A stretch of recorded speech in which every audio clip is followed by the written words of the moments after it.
knowing my luck, this little rig I just put together is gonna fall over probably 10 seconds into this video.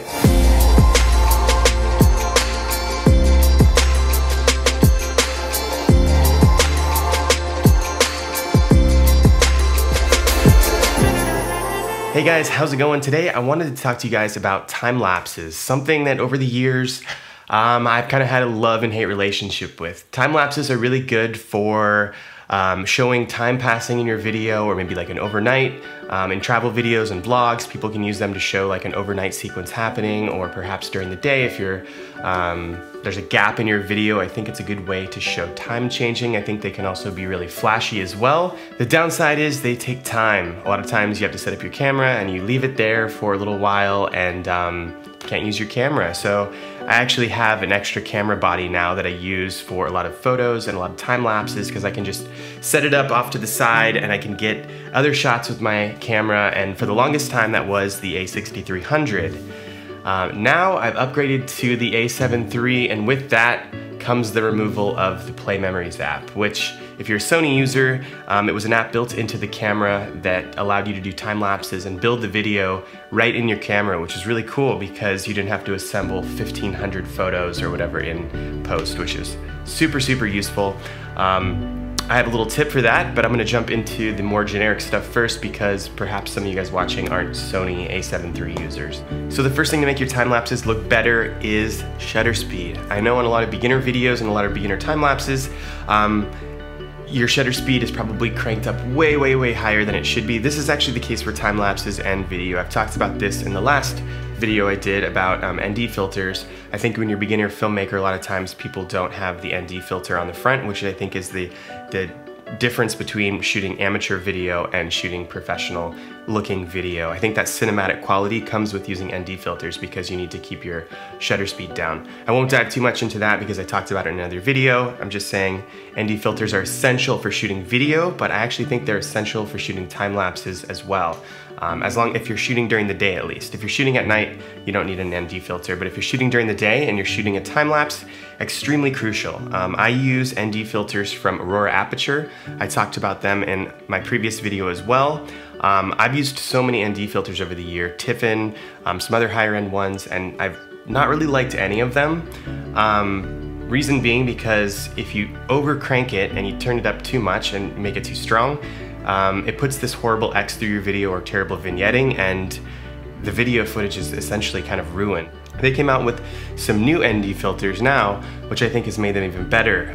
The previous model didn't really have any overcranking issues, and I felt like the quality remained consistent throughout turning, but now they've taken it a step further, which I am obsessed with, and have this little hard stop feature. So you can only turn it to a certain setting. So these are the ND filters I use. They make one that's kind of a weaker one that doesn't do as many stops, and then they have their bad boy that's super strong.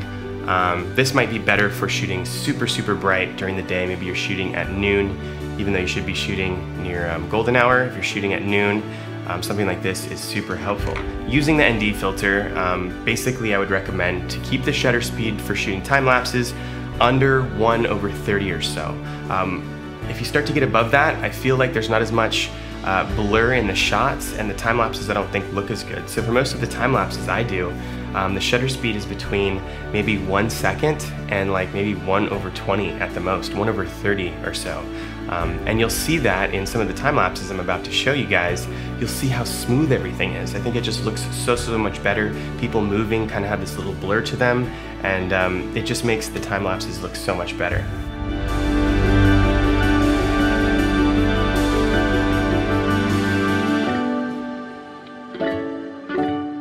So I think that's probably the most important thing, is making sure that shutter speed is dialed into the right setting. The next thing I want to talk about is how to diversify your time lapses a little bit, and that's doing things like hyperlapses. Now there's tons of videos online about hyperlapses. If you guys want to learn about how to do that, I'd go to another video that can talk about it more in depth. I'm definitely not the expert on hyperlapses, but there is something that I have used a handful of times that I really like, and that is doing time lapses while you're on something like a stabilizer. It essentially kind of creates a hyperlapse in a way. It's not as high quality as doing a hyperlapse moving, obviously using a tripod, but it's a really cool way to make something interesting. This is the Zhiyun Weebill Lab. I talked about it in the last video. It's a really compact stabilizer. It works on my Sony a7 III super well. And essentially you start the time lapse and you just start walking with this in your hand, and you just, you know, you can set the shutter speed to 1/10 or around 1 second if you want to, and kind of just take slow walks. Maybe it's down a street, maybe it's in a warehouse, wherever, and you can get some really, really interesting shots, and it's a way to kind of stand out and make your time lapses or hyperlapses look a little bit better. So this leads into my next little tip, and it's Sony a7 III specific. If you guys had a Sony camera in the past, they had the PlayMemories app built into the camera, which was super useful, and for some reason, they decided to remove it, which is such a bummer. Sony, what are you thinking? God, it was so useful. I used it all the time. Unfortunately, I had to buy an intervalometer now, so I'm doing things the freaking old-fashioned way. Shout out to Sony. But I found a little hack on the Sony a7 III that's super useful. I tried to make a video about this in India a month and a half or so ago, but I kept getting attacked by ants and distracted by cows. So time lapses. Oh, there's ants all over me. F***ing ants. I'm just kidding, let's move. India, man. So Sony has this thing called S&Q mode on the dial on top of the camera. Maybe you guys have used it for slow motion stuff. Basically, it conforms the video footage in the camera. So if you want to shoot a bunch of slow motion stuff and you don't want to slow it down in Final Cut or Premiere, it's cool because it conforms it in camera. So yeah, in the past with Sony cameras, you had to conform the footage when you get into Premiere. You have to go in and change it to 40% or 25% or whatever. Same thing in Final Cut. However, now you can use the S&Q mode and you can slow it down. The downside is there's no audio, so if you want to speed it back up to real time, there's no audio there. But there's a quick little hack you can use if you utilize the S&Q mode. If you go into the settings, you'll notice there's settings in there for 60, 120, so 1 frame a second, 2 frames a second, these smaller numbers. So depending on your frame rate, you're essentially getting 3 seconds out of every minute of footage, which is pretty cool because it actually compiles that in camera. So I've used that a bunch of times if I have my camera on a little mini tripod, or even if I just set it on top of a railing or something, I can flip into S&Q really quick, hit record, and it's compiling a time lapse right in the camera. So obviously you can't customize it as much as you could if you had an intervalometer, and you can't assemble the pictures on your own, so the quality is not as high. It only creates a 1080p video, but I found it to be a really quick, useful way to create time lapses on the go. You're sitting down at dinner or whatever, you can set it over to the side, hit record, point it over a balcony. Pretty cool, a cool little way to create simple, high quality time lapses. And on that note, because I mentioned they no longer have the PlayMemories app, it caused me to finally buy an intervalometer. I didn't want to carry more crap around in my bag. I feel like as a travel filmmaker, you're always carrying so much stuff around. I should have become an Instagrammer, because I see these people that carry like 1 or 2 lenses on these trips, and I'm carrying around just loads of camera equipment and lenses. So I was reluctant to buy this guy. However, I ended up buying it. It's like 20 bucks on Amazon. I will say one thing about these that I didn't realize that I think is really, really cool is you can delay the start time of taking photos. And why is that useful? Well, essentially, I can set my frame up and everything, and sometimes some of those shots, I've done a couple Milky Way shots before, beautiful night scene. I did this one in Colorado, I'll show you guys.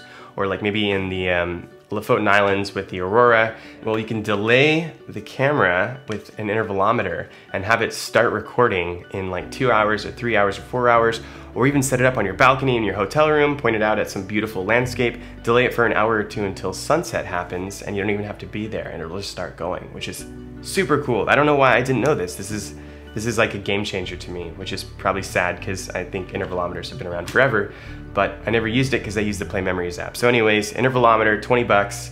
I'll put the one that I got in the description. I'll also put links to these guys in the description. Like I said, great for video or time lapses, but the main thing is on these things is just these little hard stopping points. You can see here, it's got the little knob here on the side, and gosh, it just makes it so much easier to not overturn the freaking ND filters. Why has this not been done? I've seen it on like one other ND filter, but it wasn't that strong. So game changer, love these things.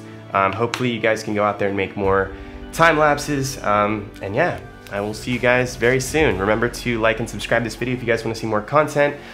I'm going to Mexico soon, and I'm gonna make a bunch of cool content there, and yeah, I'm stoked to share it. I also have some other news to share that I'm gonna do in a separate video about a trip I did recently to Japan. I went to this pilgrimage trail in deep remote Japan, and I filmed it with another friend, and it just got released recently if you guys follow me on Instagram, but I'm super stoked to show you guys, and yeah, anyways, I'll save that for another video, and I will see you guys soon.